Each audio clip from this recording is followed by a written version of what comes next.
I see Elon Musk as a person who has like a very specific persona he wants to project to the public, and then there's business Musk, right? And I don't think they're necessarily always the same person. Elon Musk, a lot of people maybe forget, he's a big military contractor. And also, the Space Force, that's also an intelligence agency, so he's technically a military and intelligence contractor. Well, listen, I guess someone's got to be the George Soros of the right. In order to keep your contracting business with those things, there's certain rules you have to play by, and certain things I would assume you can and can't say, or you'll lose those lucrative contracts. And if you look at someone like Elon Musk and his business history, a lot of his companies would not have been successful, but without significant subsidies from the government. So, I feel like in order to get those deals, there's certain rules you have to abide by to an extent, at least when it comes to your business decisions and certain things, right? So maybe he wants to project, this persona of like, I'm one of the bros, I'm one of the guys, I believe in free speech and all of this. And certainly when he bought Twitter, that's what he said, but then it became, oh yeah, free speech, but not freedom of reach. And again, I don't really have any high hopes. I tend to be kind of skeptical, and I guess you could probably say cynical about these types of people.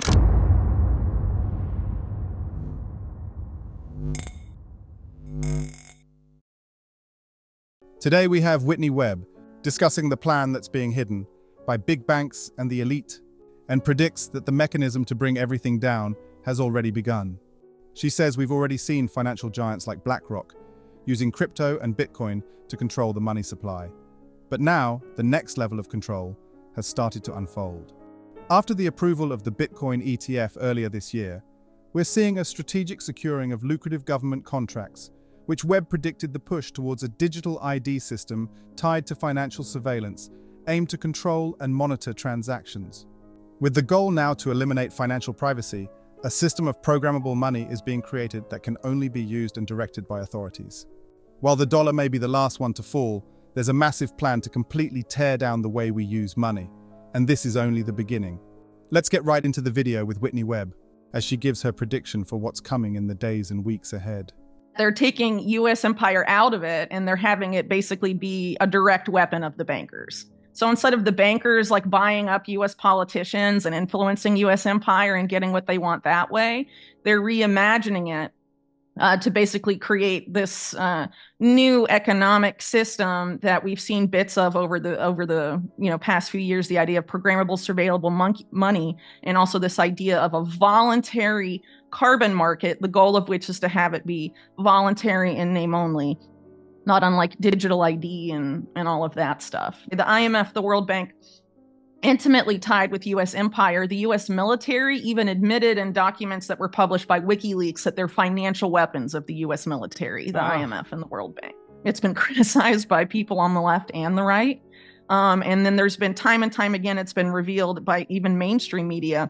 You can look at the Glasgow Financial Alliance for Net Zero that was created by Mark Carney and Mike Bloomberg, which somehow the UN decided were the best people for the job of saving the planet. They're in charge of climate finance for the United Nations.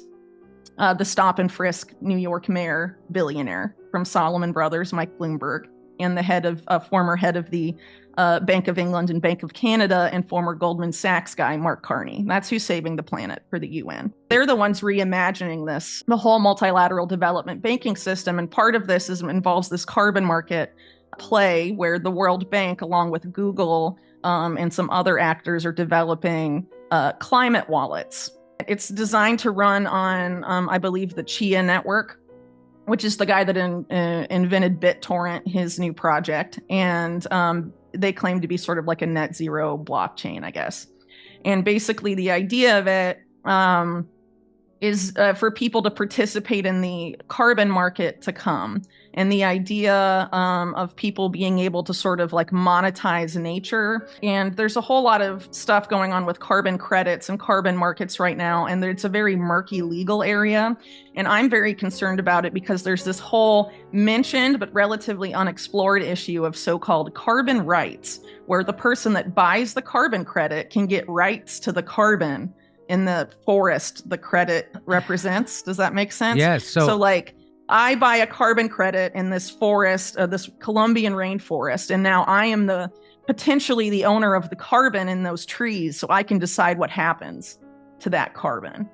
And the people that actually like own the land, or like Colombians, they don't necessarily own it anymore, potentially. This is like this murky gray area, so it's opening the way up, I think, to some land grabs in the global south. So a lot of very disturbing things happening in carbon market land, and even under the idea of reducing CO2 levels and all of that. The carbon market, as it's been functioning, just hasn't done that. Up to 90% of all carbon credits on the market right now are completely worthless and meaningless.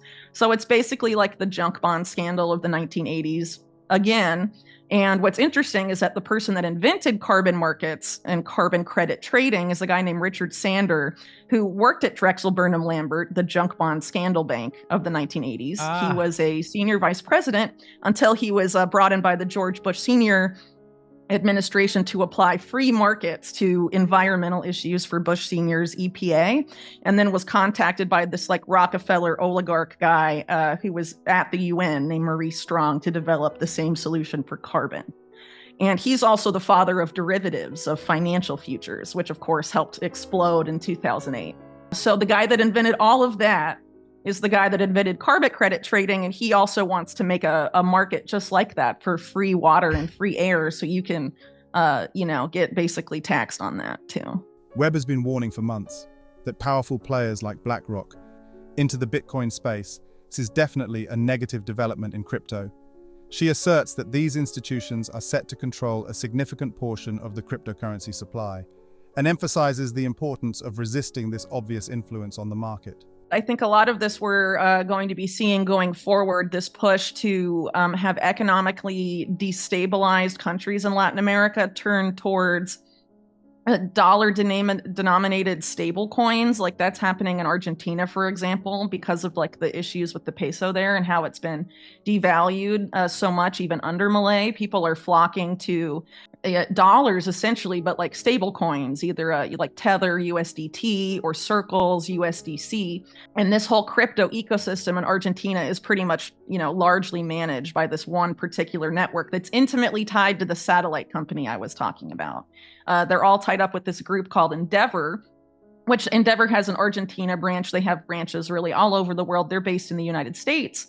Their board is chaired by Edgar Bronfman Jr. of the Bronfman family, which, if you're familiar with my books, is intimately tied to organized crime and basically the people behind Justin Trudeau.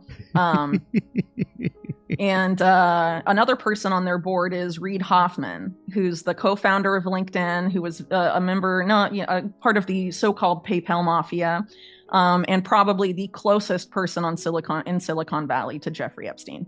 Reid Hoffman is a big funder of sort of Democrat causes and the Democrats, but other members of the quote unquote PayPal mafia are very much supportive of Trump. For example, Peter Thiel was a big force on Trump's transition team. People that worked very closely for Thiel and Thiel's Palantir basically directed all the early policy decisions and appointments of Trump's Department of Defense. And there's been a lot of connections, I think, still between PayPal mafia and Trump. And you have someone like Elon Musk also sort of posturing publicly anyway as a libertarian and sort of in that right populist camp. So I think this particular network has people who sort of play to both sides of the political machine, which is frankly, if you want to get lots of lucrative government contracts, I mean, that's what you do. Frankly, it's hard to know where we will be, but I think it's pretty clear that there's certain efforts to push people in a particular direction. I think it's been clear for a long time, and as I'm sure you're aware, there's a push to onboard everyone to a digital ID system. Vaccine passports during COVID were a big part of this. But there's been all sorts of pushes for it. For example, WorldCoin. Sam Altman, scan your eyeball, get a unique digital ID in a wallet you can have tokens in. People in the global south that they're basically being bribed to give up their biometric data for the guy that runs OpenAI with Microsoft and stuff. There's these digital ID initiatives are consistently tested on vulnerable stateless people, but the goal is to have it rolled out globally and to have it be interfaced with a digital wallet where the money is programmable and surveillable. So a lot of people have been talking about CBDCs, central bank issued digital currency. But there's also going to be digital currencies just as surveillable and programmable that are issued by the private sector and the Wall Street banks. And that isn't being talked about enough. Right. So one of the stable coins I mentioned earlier that people in Argentina are being rapidly onboarded to because their currency is being destroyed, Tether recently onboarded the FBI and Secret Service to its platform. So everyone that uses Tether gets to use their money under the watchful eye of American intelligence, essentially. And those same actors, the FBI and the Secret Service, are part of this public-private partnership housed within the World Economic Forum. It's basically U.S., Israeli, and UK intelligence, plus a lot of big banks and PayPal. Their ambition is to end online anonymity, and with that, also financial anonymity. So we're seeing unprecedented crackdowns on, financial privacy tools, both for cryptocurrency and for regular transactions, and big pushes from all across the internet, really, to have you tie your government-issued ID to what you do online, whether it's your social media account or really anything. And so the goal here is to have, create a completely surveillable system based on biometrics and with money that the government or whoever can directly program and surveil. So programming it means that you can only use the money for what they say you can use it for, and you can only send it to who they say you can send it to. So, I mean, the goal is to onboard the whole world onto that. And they consistently test this stuff first in a global south.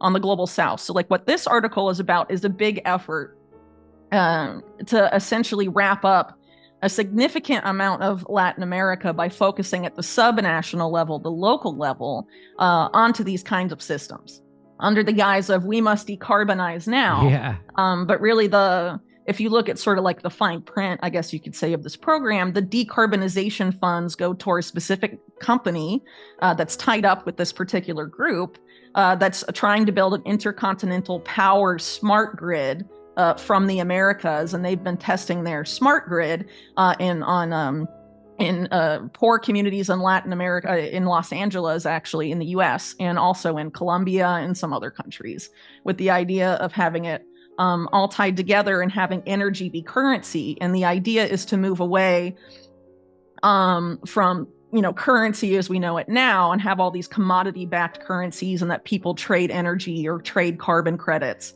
And basically, it's complicated. There's a lot of different reasons for why they're moving in that direction. Part of it is because of the insane amount of debt that the world is saddled with. You have to park that debt in certain places. You have to find ways to manage it, right? And so, some of these stable coins are being used for that. Carbon credits are being used for that. Actually, RFK's vice president, Nicole Shanahan, was running or managing a project at Stanford Law that was about using carbon credits to facilitate quantitative easing, which is, the endless money printing by the Federal Reserve. So there's been a lot of, efforts to look at what they're going to do with the debt, and essentially they have to remake the financial system, but they're, making it in a way where it's, completely surveillable and controllable. And these are really the ambitions that the U.S. national security state had right after 9/11 and tried to impose on everybody. Total information awareness, for example, was a program that they tried to enact. And there was a big uproar about it at the time in like 2003, 2004, because even the New York Times and stuff knew that it was going to completely eliminate privacy for the average American. And so the ambition of this program was to surveil literally everything, including people's health signals, to prevent pandemics before they can happen, to prevent financial crime before it can happen. Yeah. Webb foresees a looming economic catastrophe driven by collapsing fiat money systems, rampant inflation, and bank failures. She suggests transitioning to a Bitcoin standard might be on the horizon as the world grapples with the impending crisis. She asserts that the promises made by the Federal Reserve and central banks have been hollow, leading to excessive money printing and a proliferation of poor investments. And with the aftermath of the recent inflation surge, Webb says this will not lead to a return to the status quo. What do you think about her prediction for Bitcoin? Comment down below. Thanks so much for watching. Don't forget to like and subscribe. This is Library of Wealth. We'll see you in the next video.